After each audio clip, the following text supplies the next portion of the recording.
So this is my custom Eventuri intake. I think it's from a BMW Z4M. So what I used is a longer elbow, I think like a 6-inch elbow, and I cut it down. This is an OEM headlight shield from a 520i.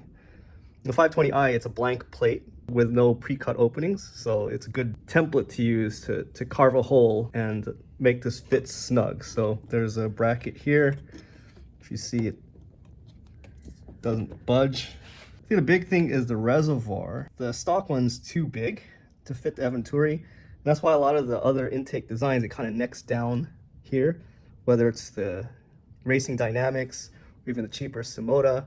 So relocating it here gives me more space to have a bigger intake opening and really take advantage of the Eventuri effect. Also, there's a IAT sensor mounted on the hose underneath.